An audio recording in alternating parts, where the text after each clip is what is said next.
Mm.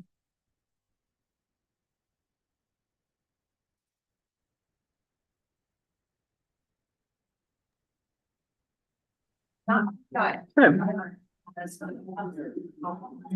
Can you guys hear me? Yeah. Can you hear me? Yeah. What? No. My what? Can't really hear you. Stay closer. Can you hear me now? Welcome to Austin Organic Gardeners. I'm happy to see everyone online and in person. I love these round tables, I swear. I just think they're so inducive to people talking, and I love that. So thanks everybody for participating in the making of the little balls. They're so cute. I love that, getting your hands dirty at a meeting, you know? It's super awesome. What else?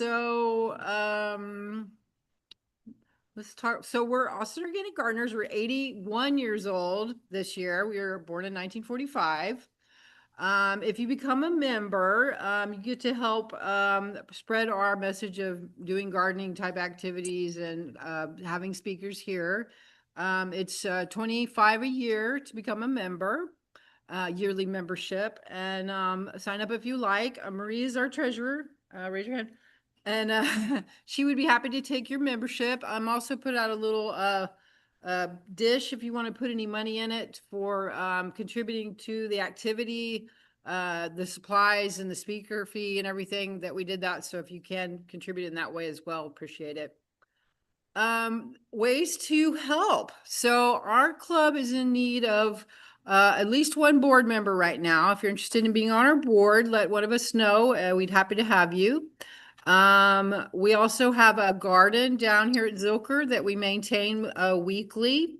And if you want to sign up for that, there's a thing called Give Pulse on our website, Austin Organic Gardeners website, under the tab Volunteer. And you can sign up to come maintain our garden with us. It's a really fun activities. Anybody want to say anything about it? What's blooming or growing down there right now? David, have you seen what's been growing lately? Has it just been slowly coming back? Yeah, we just replanted after the last freeze and we're starting to plant for spring, so cucumbers and some beans are sprouting. We put in a few tomatoes, so it's kind of a teaching garden. Volunteers come from outside the club or inside the club, and we meet down there Saturday mornings and you know, take a look at what's going on. We all contribute to how we maintain it and move forward. So it's a fun way to also connect with people and meet fellow gardeners and talk about gardening techniques. It's a fun thing to do. Herbs to harvest, lettuces. I was wondering if we had picked all the radishes last time. Do you know? I think the radishes are gone right now. We did plant another round, thinking we could get those in the spring. Okay. Yeah. The Sunshine Community Garden, Isla here, wanted me to mention that their plant sale was this past weekend, but there's still loads of plants. And it's a come by and get what ones you want and put your money in the box kind of deal. So have your exact change for the plants you want. They're such a good deal. I think $3 a piece. Yeah. And then there's still a bunch of pass-along plants Oh, yeah. that are separately. I have to say the pass-alongs are my favorite part of that sale because you can find unusual, interesting things, great price. I got a peach tree for $8 and that's a great deal.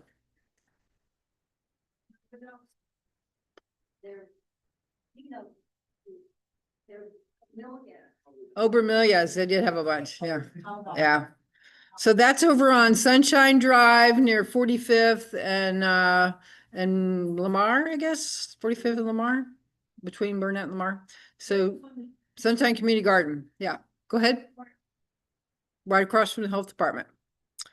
Awesome. Anything I'm forgetting? Any announcements, anyone?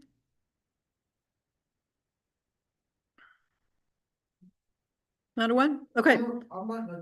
Yes, George. George is a long time person who's been around the club for how many years, George? George Allguide, he's from Geo Growers, actually. Yeah, well, but still have the blends, they're available through cheesecaping. The mixing yard is over on the east side of town, way east, Rebelville. And soon you'll be able to call and place an order, if you want soil. They don't have anything else. So, yeah, but the blends are alive and well. Glad to hear it, George. We love those.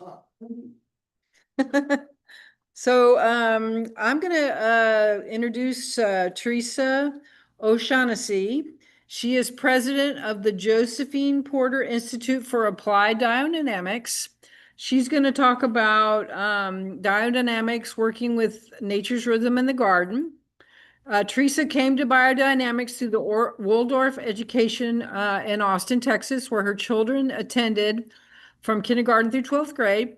She's a former graphic designer, teacher, beekeeper, political coordinator, and child advocate. She witnessed the importance of being aware of subtleties of the spiritual capacity within every person and being. And Teresa continues to study and honor the festivals of the year and brings their images and energy into everything she does. She remains an avid biodynamic gardener and will advocate for healing the earth through biodynamics. She served on the Josephine Porter Institute board for several years and then became the president. So I welcome Teresa.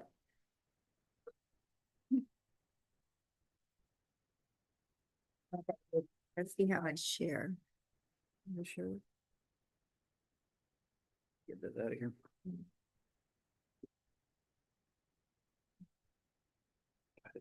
Okay, no, here's, I'm here.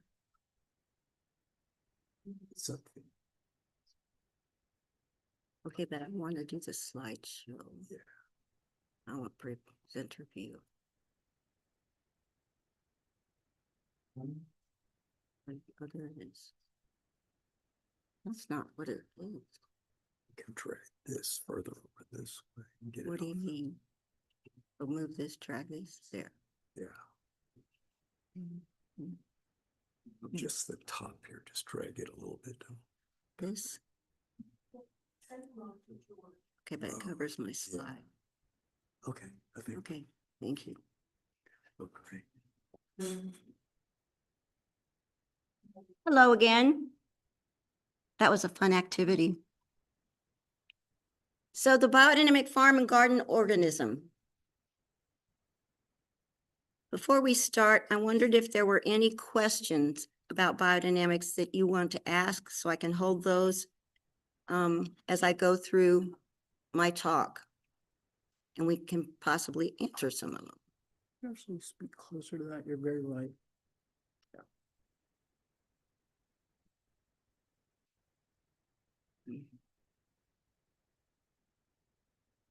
So what is biodynamics? Rhythm, reverence, and ritual. Now this is who I am. So this is my perspective on biodynamics. Somebody else might not do it. Rhythm, reverence, and Yeah, talking about. somebody else might not start with rhythm, reverence, and ritual. But to me, that is what biodynamics is. It's actually an art form that heals the earth and heals you along with it. So for me, this is how we're going to look at biodynamics together.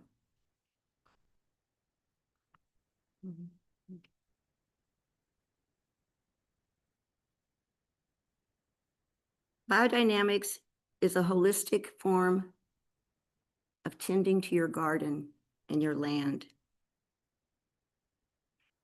And it views the soil, the plants, the animals, and the cosmic rhythms as a whole. And we have 9 herbal mineral preparations that we use as a part of our practice. It's all natural, it's all organic. And we've been using them since 1924. They've been in existence when they were first brought to the agriculture lectures in answer to a question, a need for help with the nutritive value of food back then.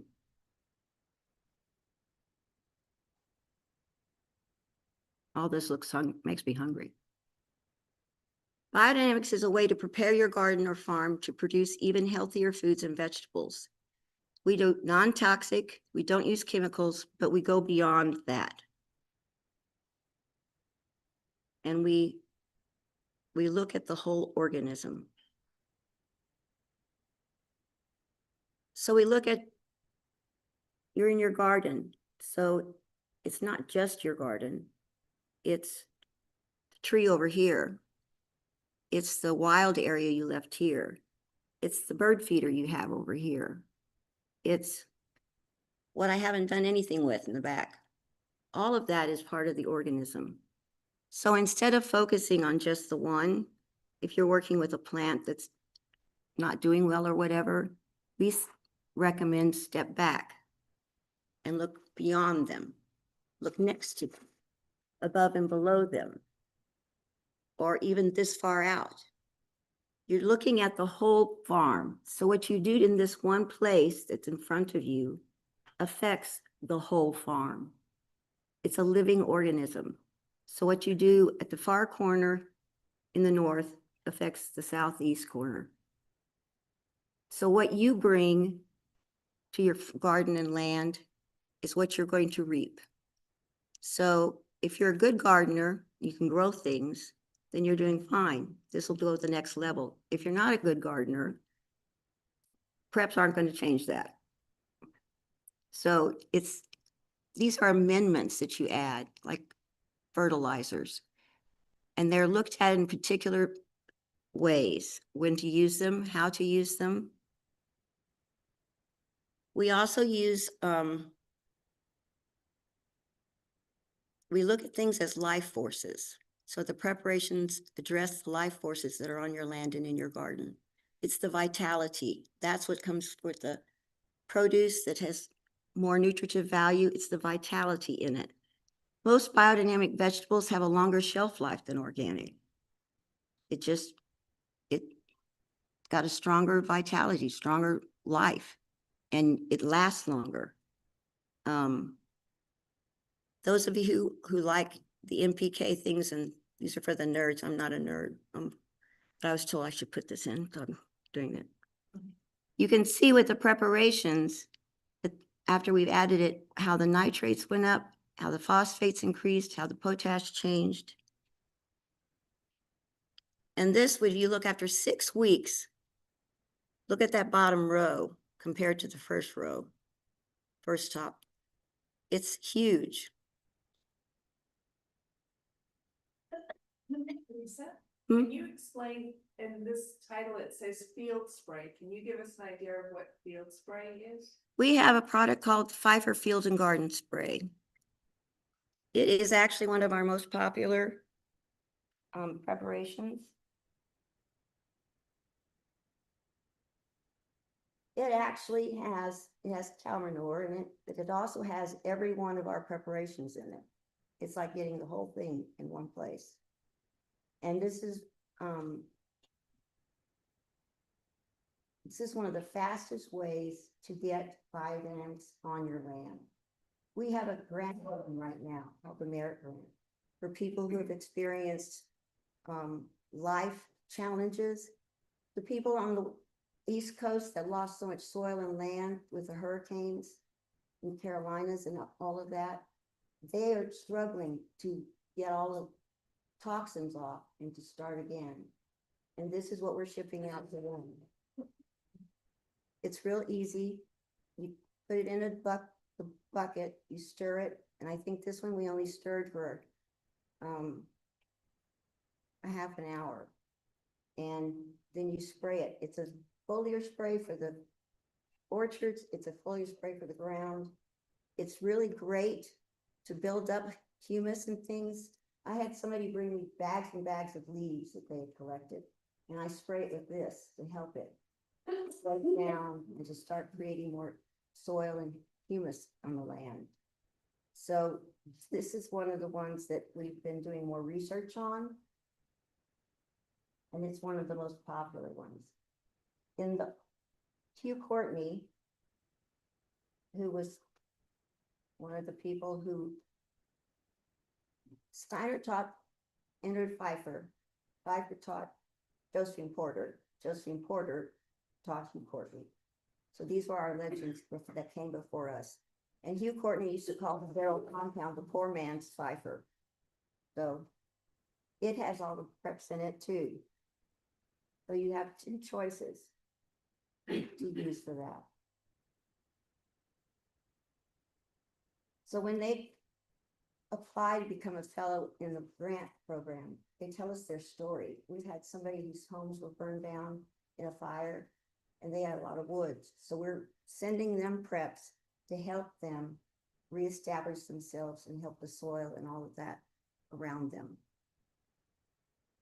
Part of our mission at JPI is to get the biodynamic preps out to anyone and everyone who wants to try them.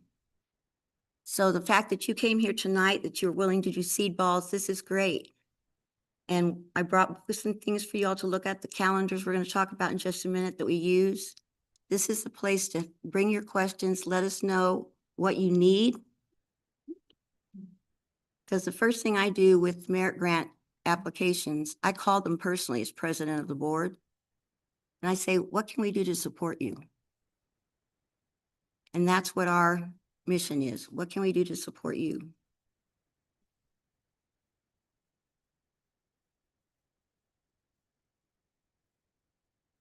If you look at this one, 500P they've been putting on that land, and look at the difference in the two. This has got revitalized roots and everything coming up. And there was things in Australia that they tested on. They ripped the ground, put only 500 on it, and did it every year for a while. And their soil, they were finding living soil down further and further, almost to 40 inches, you know, and it was just the 500.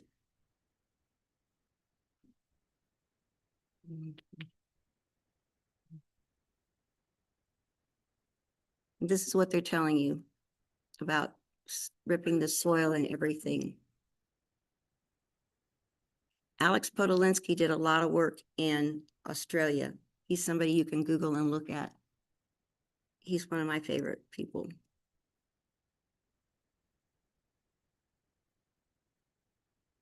In practice, biodynamics means closed nutrient cycles, on-form composting.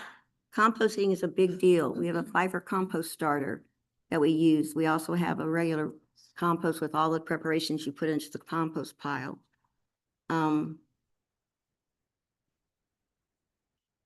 There's one of my bees. And like organics, we try to avoid toxic pesticides and chemicals, but we also work with lunar timing. So most biodynamic gardener or farmer uses a calendar.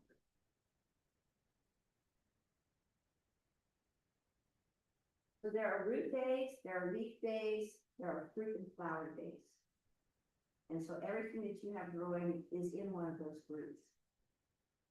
And this works on the astronomical calendar, not astrological. It's not meant for your portion. But it'll say, today is a fruit day. Blacked out means don't do anything then, and it switches to root. But these have been a great way to really understand biodynamics and how we work with the calendar.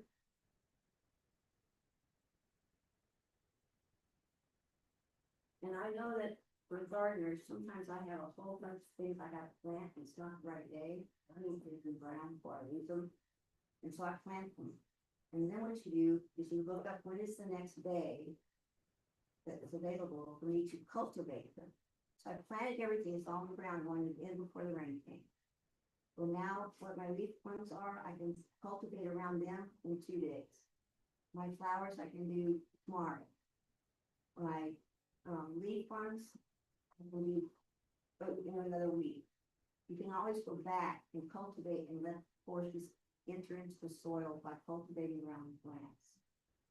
It also helps you find a rhythm to garden. I don't know if you're like me or not, but I have a list that keeps growing. the things I want to do and have to do. And it's like, well, how am I gonna get it all done? And so I looked at my calendar, okay, well, I'm planned, it's the root day, it's the leaf day, it's the fruit day. Oh, I have to harvest my blackberries, you know, it helps you with your garden and figuring out the rhythm that the garden's trying to teach you. Teresa, would you come back to the microphone and show us the calendar?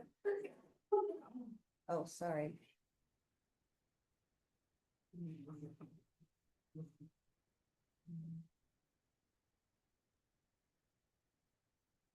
I apologize.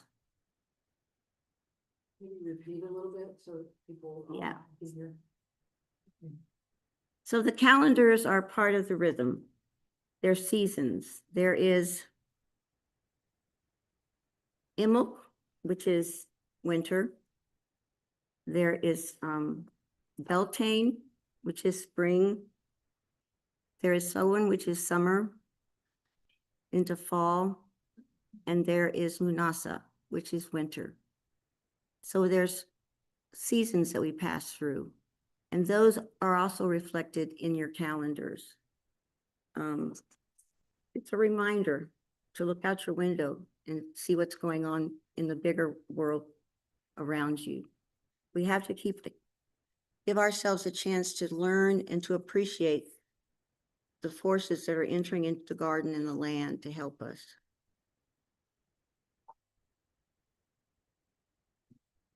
Teresa, Mm-hmm. us to, you could go back a couple of slides, there's one slide that we votes. Someone votes especially good, would that interrupt things to? No, let's Okay. address it.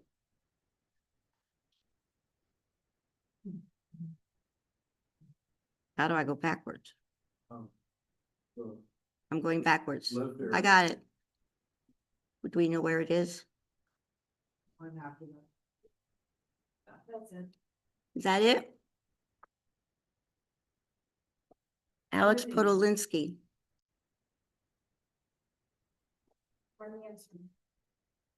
What were you saying about this one? Ripping, deep ripping. What is that? It's, how do I describe it? You pull it on a tractor It's like two blades that come down like this. They're long.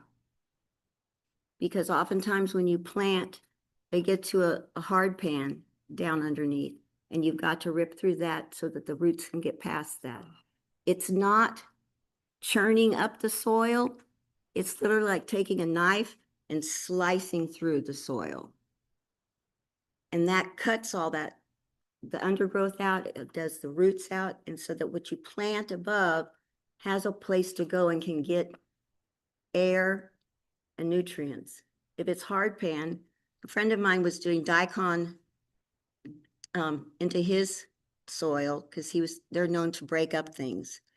Well, his daikon that year came out and they were all bent like L's because he hit the hard pan. So even the daikon couldn't get through it. So typically you deep rip the land and then you spray the preps. Any land that you have, when you first get it, first year, what you should do is rip the land, put the preps on, and watch. You really don't want to do anything else for a year. You want to watch, well, it's growing over there. How is this handling the water and the rain? Where's the shade going? Where's the sunlight being? You want to really observe. So part of what we do in biodynamics is spend a lot of time observing up close and observing back, looking at the whole picture. Thank you. Mm-hmm. When you're doing that ripping strategy, is it just two blades traditionally, or is there a certain number that you go up to? I don't know that. Most of the time when I'm talking to people and we're talking about ripping, it's two blades. Yeah. How do you feel about air compression and water compression over blades and pumping it into the ground? Most of the biodynamic farmers that I know don't use that. They do the ripping They spray the preps and they let that soak in and do what it needs to do. Sometimes we as farmers and gardeners get enthusiastic and we do a little too much. So again, it's do this part and wait and see, and then you might come back and do that. So you have to have patience, which I'm not really big on, but I'm working on it. Please, if anybody has questions, just raise your hand or shout out. Have you seen any of the blue bees gardens here? Any of the what? Blue bees of Texas? Oh, no, I haven't. No, I was a beekeeper for 20 years. So I read Steiner's lectures on bees and I held bees on my land for 10 years and then I finally got bees. And then I tended them for 20 years. And they're still my favorites. It's wonderful to have the bees and the pollinators come and be there. And we had the most incredible experiences with the preps on the land and the bees there, just the things we were able to do. We opened one hive one day, we took the lid off and we were standing there. My friend Jack, who was my mentor, was there and the bees were just happy. I mean, we put the hive wide open and the honey inside was clear. It was just clear. And so we scooped a little, you always have to have a taste. And it was clear. It never got darker. It was like pure light.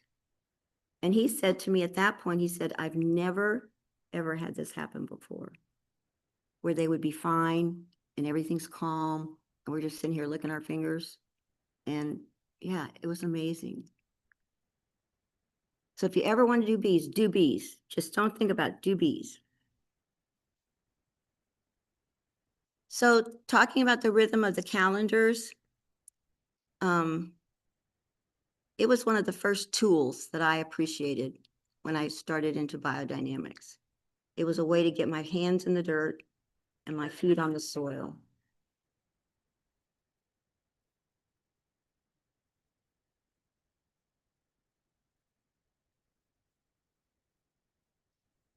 So we have warmth. And here's the astronomical signs that are warm signs: Leo, Aries, and Sagittarius. So the 4 elements: warmth, earth, water, and like air. Here's air. And each one of those has an elemental being. So your constellation is Gemini, Libra, and Aquarius for air. Air is the sylphs, elemental beings. Warmth is fire. It's the salamanders. Water is this undines. That's Pisces, Cancer, Scorpio. So when you're working with the calendar, you're also working with these constellations that are in the sky and what they bring, what element they bring, and how they interact. It's a lot.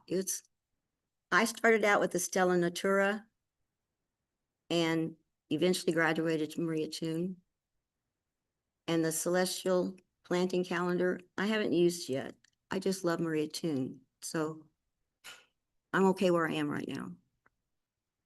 And Earth is the gnomes.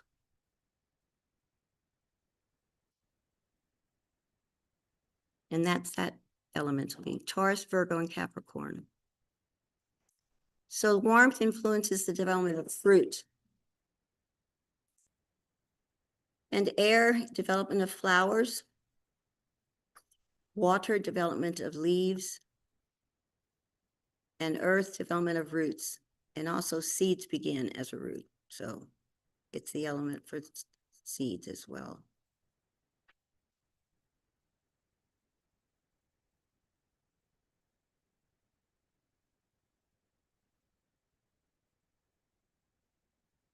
So we have the seasons.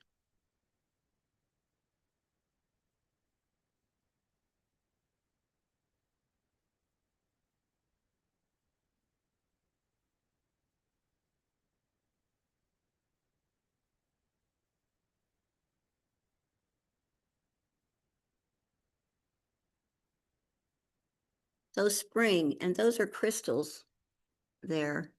Because this is the time to be spraying the 501 silica, the horn silica. The 501 brings light. If we've had like the foggy days we have here, and if you have plants that are going, it's been so long, it's been so foggy, we need to bring light back in, you could spray the 501. The 501 has to be done early in the morning, just after sunrise.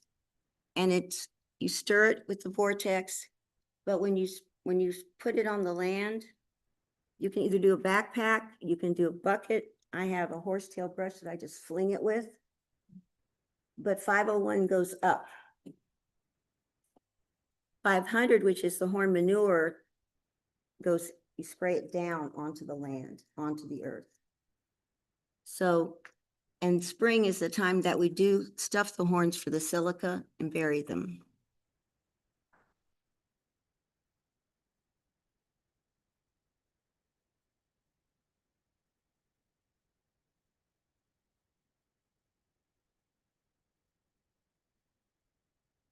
So autumn or Samhain, that's the Celtic name for the season.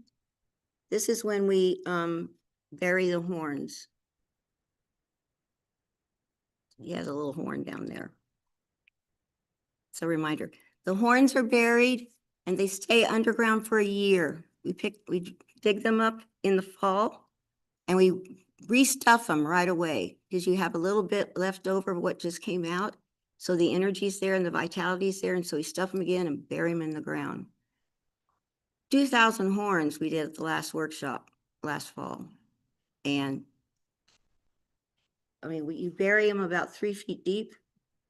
So we had to dig up a big area, a round area. And I have a picture I can show you later. I mean, it's just all horns. It's amazing. And the people came and like we were doing our seed balls together, we stuffed horns together. It was fun. We sang, we had dinner, you know, we planted in the ground. It was wonderful. There are lots of opportunities for community.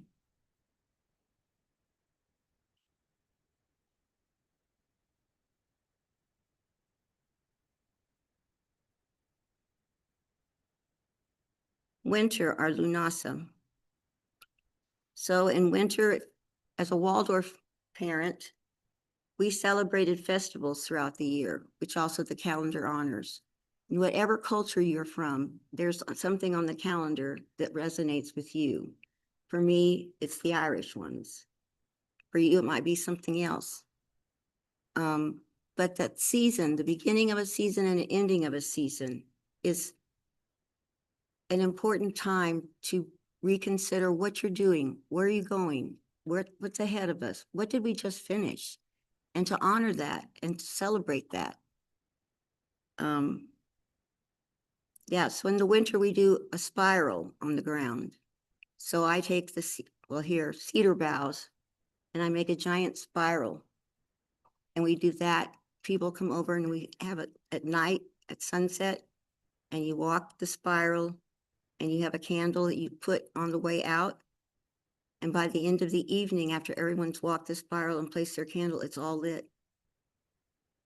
That celebration of the going into ourselves in winter, just like the earth is going into itself, we are doing it ourselves. So we honor that.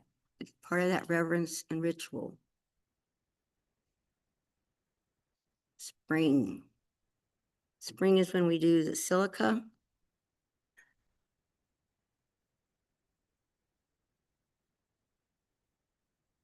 And that's Beltane.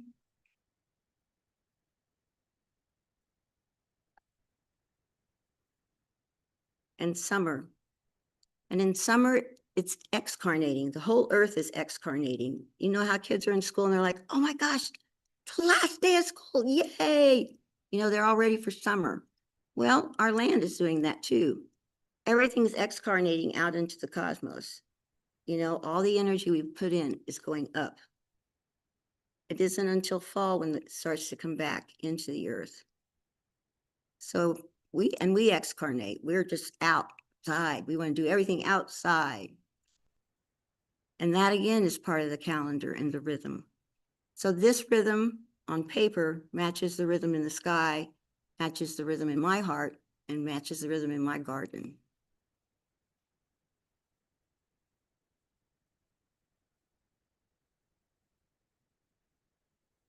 And reverence.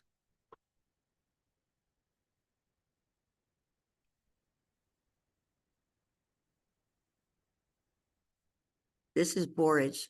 I just love this picture. This was early morning in my garden. That remembering of nature. It's one of my bees. Look at those sacks full of pollen. He can barely get in there. He's got backpacks. In this world today, it's difficult sometimes to remember that there are things to notice and celebrate, to see wonder still, to find wonder, and it's right in our backyard. I may be prejudiced, but I think gardeners are the best people in the whole world. Just to be there in that space. There's some days I just want to go out and just lay in the soil. I remember going home to Ireland and laying on, just getting out of the car, walking and just laying down in the grasses and things. And just the feeling of home. This is my garden. Look at the vitality.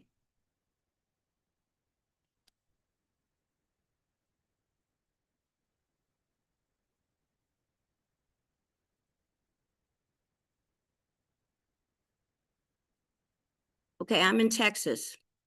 I'm on the edge of the Edwards Aquifer, and I'm on limestone, and my soil is this much. So I have raised beds. That is, well, there's asparagus on this side of the black. And the other one is the morning glories. It just went wild. And then there's tomatoes and everything. And I have shade cloth up. Those in Texas. I've done there's a sequential spray you can do here in Texas. When it gets too hot, there's a spray you can do. It's over 3 days. You use the equisetum, which is horsetail herb. It's like making tea, and then you spray it. And when you spray it out and over everything, you can smell the rain in it. It's amazing. One of the other things I've learned with biodynamics, especially in places where it's hot. Oh, sorry. You let the tail ferment before you spray it? Sometimes I do, sometimes I just do it right away. It depends on what I'm working on or what it's doing, but yeah, it's great.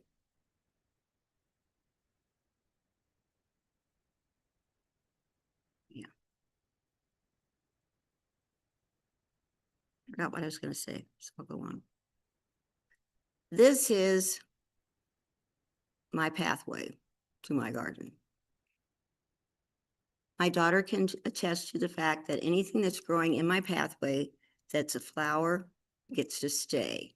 So I have to hop around to get past all the flowers. I can't pull them up. But this is on a pathway, and I've been doing biodynamic sprays we've been in the house 30 years. So the sprays are everywhere, even in my pathway. And things just thrive in it.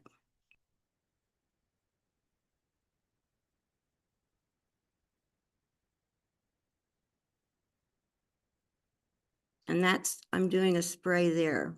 So I'm holding a bucket, I have a brush in my hand, and I'm flinging it out. That's the other thing I like about biodynamics. You walk the land to do it if you do it by hand. And if you get your children involved or family and friends, it's wonderful. The kids would take a cedar thing and just fling it, And if you give them buckets to do and fling, they put wildflowers in it. They do all kinds of stuff and then they're flinging it here and there. It's just, it's amazing. Ritual. When you stir a prep, it's a ritual. You have to spend an hour. So it's will forces. That's what it does. It engages your will forces. You have an intention of what you're doing. I'm doing this because I'm going to spray this because we need this in the garden. You know, an hour can seem like forever, and then sometimes it just goes like that. It depends on how you approach it.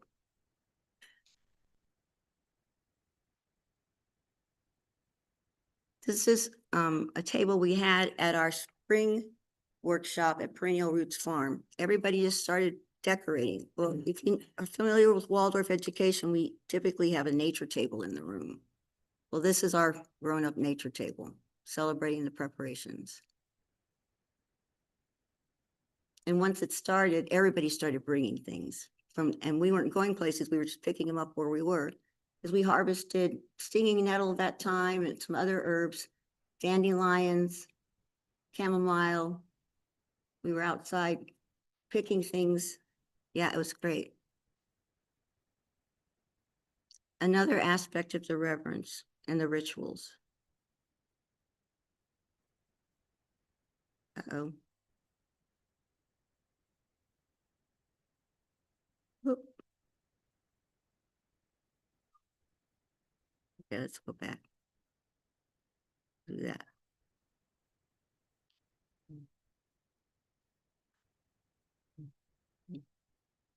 So this is the horn manure. This is the 500. You take cow manure, and actually the best kind of cow manure is from a mom, a cow who's nursing her little one. It's the best manure you can have. You can use the other, but this is the best. Stuff it in a horn, and we bury it. And we just put the soil back on it. We don't do anything else. What we have learned that we have to do each time is mark it, because nobody could find one time. So we had to dig holes everywhere. That has happened several times. It goes through winter. Then we dig it up, and you see the cone-shaped one with the horn laying down. It comes out the same shape as the horn. And that is the 500. So it's been in the ground for a year and transforming. That's part of the rows of the ones we stuffed and then we buried. This is stirring the 500. So they're working on that vortex again. And this was a nature table, altar, whatever you want to say. When we were at the JPI farm, we had harvested 2 cows and we were working on the preps and making them. So we put some of the preps on a plate and started decorating. When we harvest a cow, it's taken very seriously. It's done with respect. You know, we laugh and we, joke around a little bit, but we are conscious all the time of what we're doing. We harvested the mesentery because we use that for a prep. We harvested the intestines because we stuffed that with one of the preps. So the living being of the cow is honored not only in its death, but as it moves on and helps us with the preparations.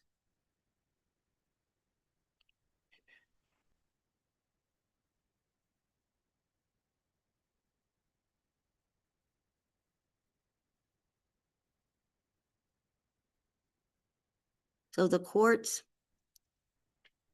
we take it and we have a big metal tube, has a bottom to it. We put the quartz in there and we have this pipe that weighs a ton. And we hold it up and let it go and slam. So we crush it and then we fine crush it between glass until it gets really, really fine like a powder. almost like the clay. If you notice, the clay was really powdery. That's what 501 is. That's silica that was buried in the spring and then dug up. It brings light and warmth. There was somebody, an orchardist, one of the orchardists that we had on the board at one time, was talking about before they harvested the fruit in the orchard, he sprayed it with the 501, and then they measured it before and after the spray, and the, is it Briggs? Oh, great, yeah. Briggs. The Briggs had gone up for the flavor and the juiciness and all of that and the flavor in that harvest after they had done the 501. It's those things we're working on to document, to let people know. So here it is in the ground and then harvested. And this, when you have it, you store it in sunlight. I put it in a jar in my window. The rest of them you store in the darkness. And that's the kind of crystal we have that we use. And this is 501. You see the arc is way up. I have a question. Do you store it in the ground for a year as well? Same amount of time as they renew? Yeah. A spring to spring, and the other one's fall to fall. And with perhaps when you're making them, it's okay to dig them up and check on them. Sometimes with that year's gone by, but it's been real rainy or something for several weeks or whatever, it might not be ready yet, so you just cover back up. So there's ways that you can check on them and everything.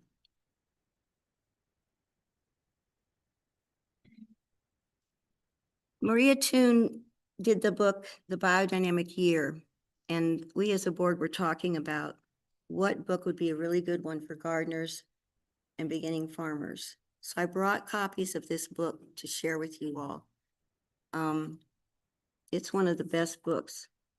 Our executive director, who's got a biodynamic farm, looks at his every year still, and he's been farming for 30 years.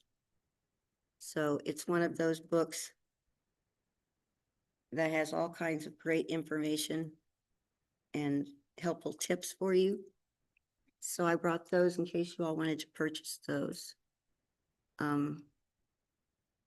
Here's the 2,000 horns.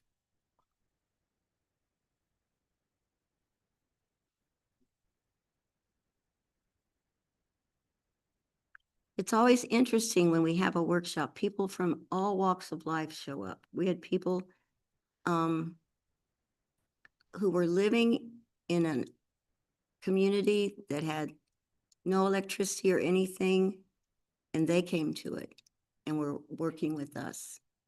And we had people we had teachers come, we had farmers come, we had orchardists come. We had people of all ages. One young man and wife brought their 3 little kids. You know, everybody is welcome and a part of it, but it seems to attract a lot of people because there's something about that community. And we try to be as inclusive as we can. This is a whole crock full of 500 right there. That's before it's been ground and sifted.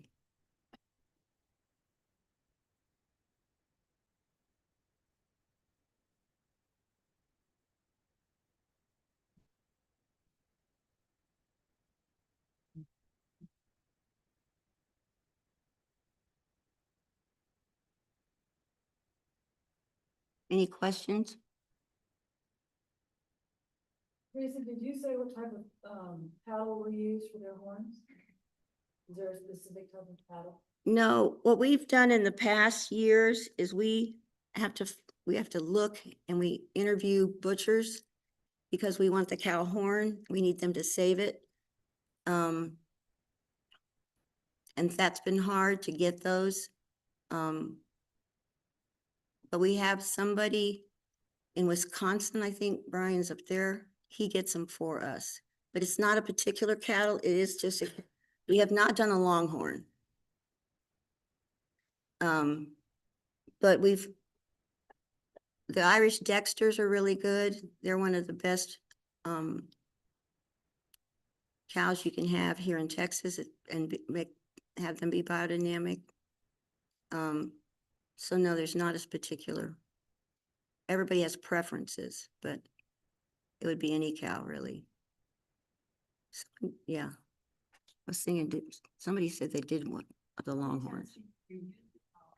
Pardon me? How many times do we use the same cow? We have determined that they can last up to maybe 5 years, but you have to watch.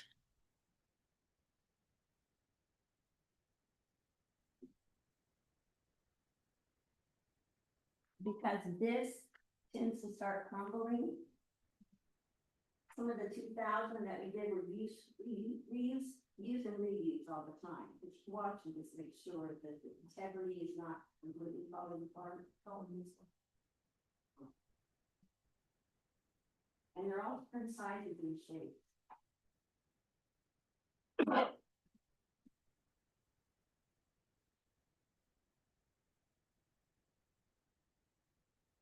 Any other questions? Maybe you've already covered it, but why do we use these horns to stop that? What's the significance of using horns? The horns, number one, if you're on a farm, you typically have cows. You're using something that you have on your farm for your vessel. And it needed a container, a vessel that has, that is permeable, but not too permeable, because you don't want it to get too wet. So the horn itself keeps it from getting too wet. It also is on a cow. This ties it to the cosmos. This is up and out into the world. So the idea of that is that that's where the cosmic forces would enter through the cow. You would think, well, why not a deer and an antler? So we at JPI are actually looking into some of these things because we have people all over the world who want to do biodynamics. So if you were in Colorado and you didn't have cows, but you had bison, so could we use a bison horn? Yes. We actually have a sample of bison. Yeah, a bison 500. Also, if you were, let's say you were on a reservation and you were a Native American. Well, they don't raise cattle, but they raise sheep, and the sheep have horns. So we're actually testing some of that to see, because we want to be able to include you in the biodynamics and not make it a burden. It should be, again, once again, a closed system. Well, your system is different than what his system is over here. And there are people in biodynamics that want it straight and narrow. They want it a certain way. And we're going, we can't do straight and narrow all the time. Things are changing. So you can harvest, we harvest stag bladders. We use those as a vessel, the mesentery of a cow, the intestines of a cow. We use the skull of the cow for oak bark. So we have different vessels that we use, and each one has a particular quality that we want for the preparations. George? Is there a question? Okay. Anything else? This feels like a very druidic approach. I really love it. It's why I'm involved in biodynamics. It speaks to me because rhythm, ritual, and reverence resounds for me. And doesn't mean we don't have fun. We have lots of fun. But the joy is different, you know? We had a couple living next door, and she was raised in Egypt, in Kuwait, and she was Islamic. And she brought what she knew and what she did for her culture into our biodynamics. And they merged. It didn't conflict, wasn't anything like that. So if we open the door some, there's a lot of people we can include more. And that's what we've talked about as a board. We have our first sale in Saudi Arabia. We had somebody in Egypt reach out. So, and what I've talked about with my board is every time we respond, we need to be mindful of what is the culture? What do we need to know about it? How do we honor it? And how do we include it? Because with Saudi Arabia, we sent them something, they said, well, this wasn't blah, blah, blah, this wasn't right, and I told my executive director, remember where he's coming from. And then we go, oh yeah, Saudi Arabia, they like to haggle. So that's what we had to do. We had to, okay, we're haggling. So he said, well, no, this is what you agreed to, but we'll do, this and that. And he goes, oh, okay. Oh, I'm sorry. I didn't mean, So that being aware of other people and their cultures. We're not going in there to tell them how to do it, like you have no say in it. So we're working on that as a board. And that would be the same as me coming here and talking to you all, your gardeners, and me going to Canada and talking to gardeners. Because in Canada, they might have something else that they would do, in their presentation or in their work, or in Mexico. We have a group in Mexico that we go and visit every year. And they're learning about biodynamics. And it's actually great because they're in a particular climate. And that climate is very similar to Saudi Arabia and Egypt. And the climate in the East Coast is different than another one. So we're learning to take these pieces and put them all on the map and look at where they all live and see who can help who. So we're trying to connect our community through things like that as well. As my daughter said to me when I was talking about doing this talk tonight, that I was really nervous. She said, Mom, you can talk about biodynamics for 9 hours. So my 9 hours is up. Thank you very much. Please let me know.